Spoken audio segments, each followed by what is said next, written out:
Hello and welcome back to another breaking news update. My name is Jimmy Boyd and you are watching Boyd News. I want to thank you so much for tuning in today. I have an update for you regarding the Russia and Ukraine war. So, we've got news right now that Ukrainian forces are falling back again. Okay, they've been falling back a lot here over just the last few days. And I've been warning all of you that right now Ukraine is definitely collapsing.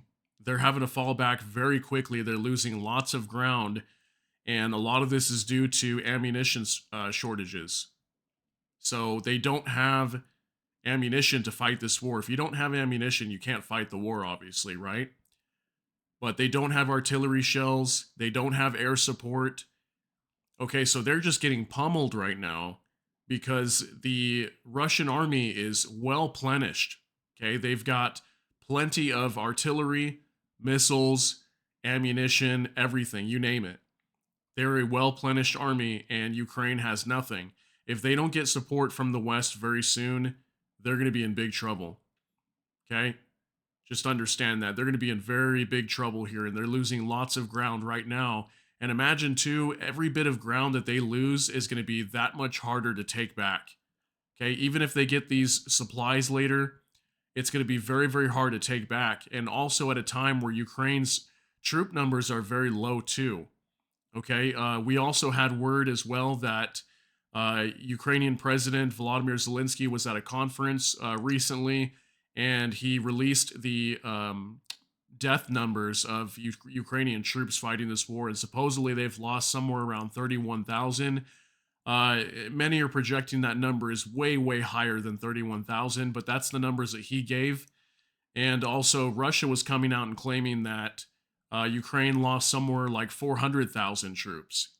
So we're not really sure how many they've lost, but obviously they're not in a good fighting position here. Whether they've got the troop numbers or not, they don't have ammunition, so they can't fight this war. So we have a couple articles we're going to go over here, and then I'm going to be showing you the areas that these news articles that are reporting on where Ukraine is having to fall back. Okay, so they're having to pull back further away from Avdiivka. So if you weren't aware of this, I put out a video in just the last week that Avdiivka fell. It was a major city, a key eastern city in Ukraine that Ukraine did not need to lose, and unfortunately they lost it. They had to pull back. So they've pulled back again, even further away from Avdiivka. Okay, so Ukrainian troops pull back again as Russia's onslaught pushes ahead in eastern Ukraine. So it says here Ukrainian troops have pulled out of a village in the east of the country, an army spokesman said Monday, as Russian forces display advantages in manpower and ammunition on the battlefield at the start of the war's third year. The latest setback for Kiev's soldiers was in the village of Latashkine, where they fell back to nearby villages in an attempt to hold the line there. Dmytro Likovy, a spokesman for one of the Ukrainian troop groupings, said on national television, Latashkine lies in the west of Avdiivka, a suburb of Donetsk city that the Kremlin's forces captured on February 18th. So yeah, just 9 days ago, basically, after a 4-month battle. The outnumbered defenders were overwhelmed by Moscow's military might, and Ukraine chose to pull out its troops and mount a defense elsewhere. Russia's Ministry of Defense said its troops had liberated Latashkine. So Latashkine is another city that's even more west of Avdiivka. Okay, so they're having to fall back even further to the towns beyond Avdiivka, and now they're losing those towns as well. So they're losing lots of ground here in just over the last week, and that's a major sign here that Ukraine cannot maintain this war anymore. They can't fight on without help from the West. Now, I've been putting out several videos recently of European leaders coming out and saying that the West is planning to put boots on the ground in Ukraine.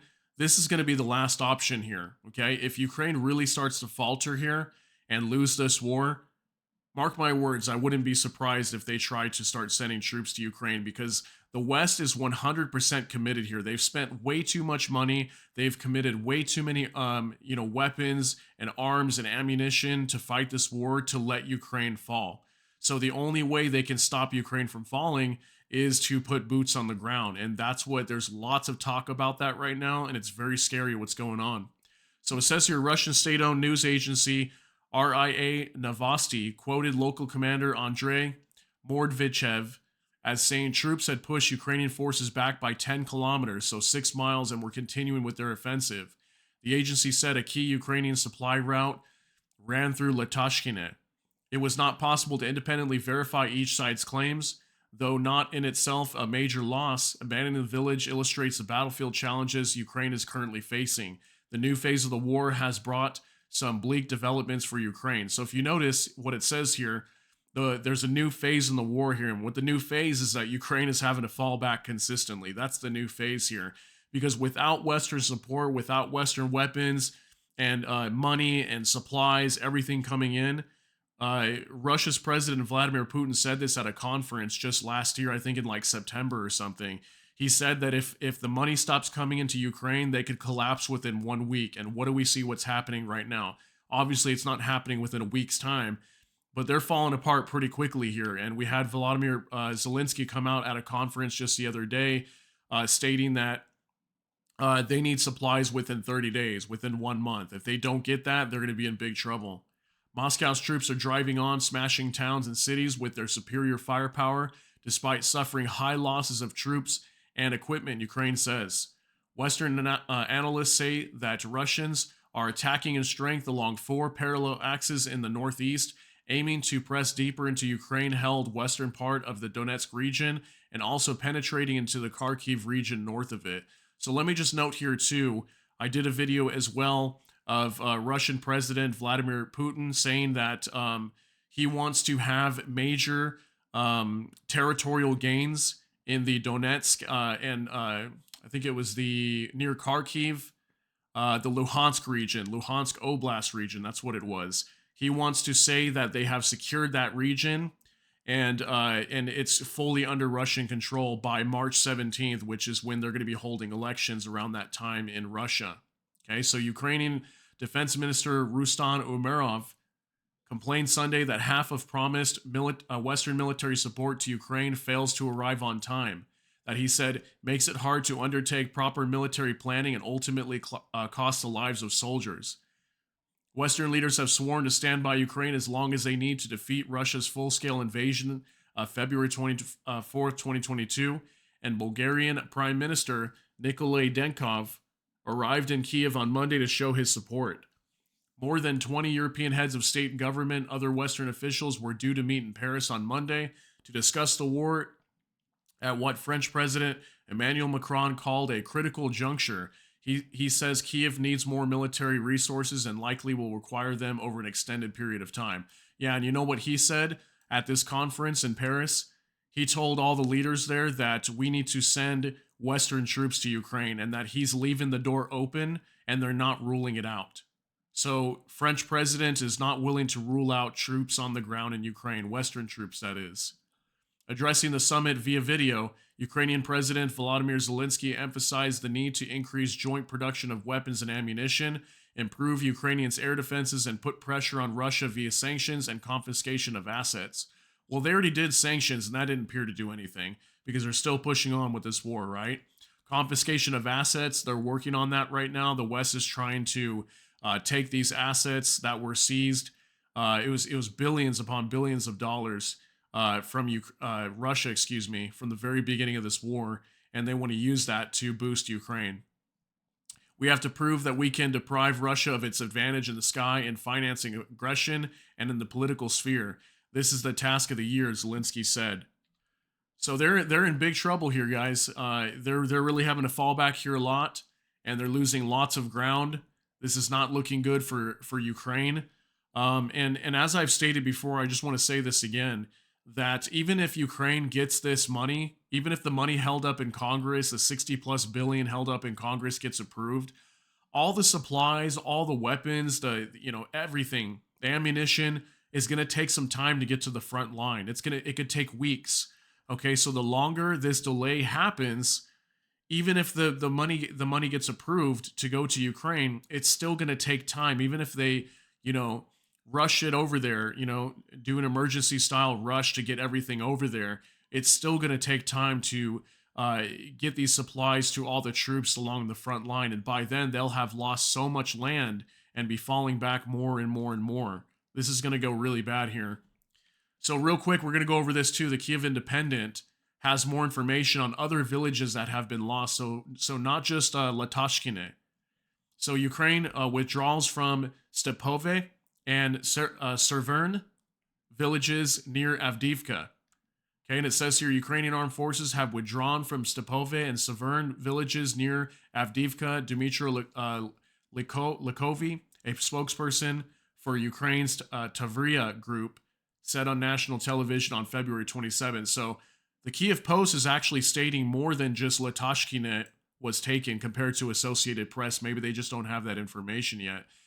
But it says here the two villages are located on north of Latashkine, which was occupied by Russian troops on February 26 before the start of the full-scale invasion. Around 100 people lived in Stepove and Severn.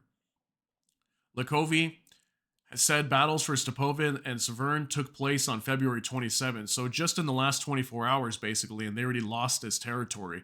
According to Likovy, Russia has increased the number of assault units. The spokesperson said that some of them can reach a number of a company, which is up to 250 soldiers. So, see, they are actively taking advantage of this ammunition shortage and the fact that Ukraine is weak, and they're pressing on with their offensive right now. Okay, they're not even really announcing it, they're just doing it. Ukraine withdrew from the small industrial city of Avdiivka in Donetsk Oblast on February 17th amid ammunition shortages after months of repelling Russia's renewed offensive. After the occupation of Avdiivka, Russia intensified its offensive efforts in various parts of Ukraine's front line, likely in order to stretch Ukrainian forces, the UK Defense Ministry reported in its February 21st intelligence update. So notice here how quickly Ukraine is collapsing here the minute they don't have support from the West. Okay, so Ukraine really just can't stay in this fight. Without the support of the West, that's the only reason that this war has just been at a stalemate. It's the only reason. And I think Russia was doing this on purpose. They were trying to just hold the line, basically, and wait for the West's, supplies to falter, wait for them to not be able to give Ukraine the supplies they need. Now that's happening, okay? The West can't supply for Ukraine forever, okay? There's no way. And Russia's in a prime position right now to continue this war for a very long time. I really don't think there's any way Ukraine can possibly win this war unless there were to be potentially maybe NATO troops getting involved. That's like the only way I could really see this happening. Ukraine just cannot support themselves without the help from the West. So they need this support package as soon as possible, or they're going to be in really, really big trouble here. Okay, so I want to just kind of show you here on the map a little bit too, kind of the regions that have been taken over here. So this is Ukraine, right? This is Ukraine here. Here's Russia up here, Moscow. Okay, so on this eastern side, this is where all the fighting has been going on over here on the eastern side of Ukraine. So we're going to zoom in here. Okay, here's Donetsk, the major city of Donetsk. This is all Russian controlled here. And Avdiivka is right here. It's just kind of like northwest of Donetsk a little bit. So Avdiivka got taken from the Ukrainians just a week ago, right? So they've had to fall back to all these smaller villages up here in this area. Okay, so here's Latashkine. Okay, I don't know if this is Severn right here. Maybe it's just spelled a little bit different. But it's basically along this line here. This is where they've had to fall back to these villages here. Here's Stepove right there. Okay, so all this line right here, see how far they've gotten pushed back? So they were here in Avdiivka, which was a key city because it was leading right next to Donetsk in this major region here that got taken over by Russia. And they've had to fall back to Avdiivka, and then a week ago they lost Avdiivka, then they fell back to this line here, right? To Latashkine, Stepove, Severn, I'm assuming right here. And then now they've lost this area and they've had to fall back again. So I don't know if they're over here in these regions here, but they've lost another several miles going westward. Okay, so this is not good, and Ukraine's having to continuously keep falling back this direction. And just imagine too, if they're low on troops and ammunition and everything, That's a lot of land to have to hold back Russia, and Russia's fighting all along this line here where I'm marking. Okay, they're fighting all along this line, and at some point, there's got to be pockets here somewhere along this line that's going to collapse because certain, maybe there's certain battalions that of Ukraine's army that maybe don't have as much ammunition, and maybe some other groups have more ammunition. So at some point, they're going to have to continuously keep falling back. And it looks like the weak point is definitely right here, right in this region by Donetsk is where a lot of the fighting is happening, and it's definitely at a weak point because the Ukrainians are continuously having to fall back. So this is really not good for them. And I told all of you, this is going to happen very quickly. Okay, it's going to happen really fast where Ukraine's going to have to continuously keep falling back here. If you don't have ammunition, you can't fight a war. Okay, and that's basically all they have right now. Think about that. They don't really have artillery shells. They've come out and said it many times. They were limited at one point to like 2,000 shells a day. Now, when the Avdiivka city fell, they were stating there that they had no more artillery. Period. Now they're stating they barely even have rifle ammunition. What else do they have? They've got maybe drones or something like that, but you can only do so much with that. So Ukraine is in a really tough spot here, and all they're going to be able to do is continuously fall back. All they can really do at this point is just delay the offensive as much as possible in hopes that the United States Congress is going to pass this aid package. Okay, the Speaker of the House, Mike Johnson, is under major pressure right now from the Democrats, and also just several congressional leaders and also leaders around the world, okay, are pressing back against him and saying this is going to be your fault if Ukraine starts to lose this war, or maybe they do lose this war. This will be his fault. So is he going to cave and give into this and pass this bill? We'll have to see. But there's a lot of major political stuff going on in the United States right now, and that's why this package is being held up. That's for a completely different video at a different time. But let me know what you think down below. This is obviously a very dangerous time for Ukraine, and I hope the best for them. But it looks like they're going to have to continuously keep falling back and try to delay this offensive as much as possible, in hopes that the U.S. will come to their aid and give them the weapons and the money that they need to fight this war. So we'll have to see if that happens, but it's going to get crazy here over the next couple weeks. So when more information comes out, I will definitely update all of you. If you enjoyed this video, please hit the like button. And also, if you enjoy my content, please consider subscribing to the channel. Hit the notification bell. That way YouTube can notify you. And with that, I hope you all have a great day. Thank you so much for tuning in. And we'll see you all in the next one. Take care and God bless.